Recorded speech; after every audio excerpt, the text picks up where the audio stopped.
ఇవన్నీ కూడా అందులో భాగమే. ఇప్పుడు మన టామ్కామ్ నుంచి కూడా ఇతర దేశాలకు, జపాన్, జర్మనీ లాంటి దేశాలకు మన దగ్గర నుంచి మనం పంపించగలుగుతున్నామంటే ప్రభుత్వం కంప్లీట్గా బ్లూ కాలర్ జాబ్ల మీద ఫోకస్ పెట్టింది. వైట్ కాలర్ జాబ్స్ ఇప్పుడు ఏఐ రావడం వల్ల ఉద్యోగాలు పోయే పరిస్థితి ఉంది, ఉద్యోగ భద్రత లేని పరిస్థితి ఉంది. ప్రతిరోజు పేపర్లలో మనం చదువుతున్నాం ఏఐ వల్ల ఐటీ నిపుణులు చాలా మందికి చాలా దేశాలలో ఉద్యోగాలు కోల్పోతున్నాయి. కానీ అదే స్కిల్డ్, సెమీ స్కిల్డ్ ఈ బ్లూ కాలర్ జాబ్లకు ప్రపంచంలో విస్తృతమైన డిమాండ్ ఉంది. బ్లూ కాలర్ జాబ్లను ఏఐ రీప్లేస్ చేయలేదు, ఉద్యోగ భద్రత ఉంది. వాళ్ళకు కావాల్సిందల్లా సాంకేతిక నైపుణ్యాన్ని నేర్చుకోవడమే.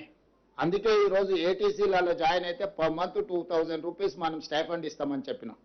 భవిష్యత్తులో స్కిల్ యూనివర్సిటీలో కానీ పాలిటెక్నిక్ కాలేజీలో చదువుకునే వాళ్ళని కూడా ప్రోత్సహించడానికి ఒక మంచి ఆలోచన చేయాలని ప్రభుత్వం అనుకున్నది. ఇంతకుముందే అధికారులకు, మంత్రి గారికి కూడా నేను సూచన చేయడం జరిగింది. తొందరలోనే ఒక మంచి ప్రతిపాదనతో ముందుకు వస్తాం.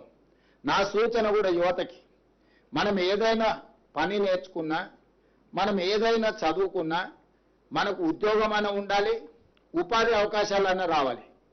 ఉద్యోగం రాని, ఉపాధి అవకాశాలు లేని చదువులు చదవడం వల్ల ప్రయోజనం లేదు. ఒకప్పుడు ఐటీ నిపుణులకు విపరీతమైన ఉద్యోగాల అవకాశాలు ఉండడం వల్ల ప్రతి కుటుంబంలో, ప్రతి గ్రామంలో అమెరికాకి వెళ్ళి ఉద్యోగాలు చేసే పరిస్థితి ఉండే. ఈరోజు అమెరికాలో సంస్థలు ఆర్టిఫిషియల్ ఇంటెలిజెన్స్ యుగంలో కోట్లాది మంది ఉద్యోగాలు కోల్పోయే పరిస్థితి వచ్చింది.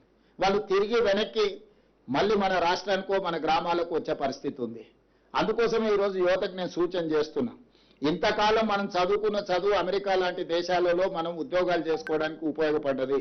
ఈరోజు మీరు సాంకేతిక నైపుణ్యాన్ని పెంపొందించుకుంటే జర్మనీ, జపాన్, సౌత్ కొరియా, లేకపోతే ఫిలిపిన్ ఇట్లాంటి చాలా దేశాలలో, సింగపూర్ లాంటి దేశాలలో కొన్ని కోట్ల ఉద్యోగ ఖాళీలు ఉన్నాయి. ఈరోజు మన ప్రభుత్వాన్ని సంప్రదిస్తున్నారు, మీ దగ్గర ఉంటే పంపించండి అని.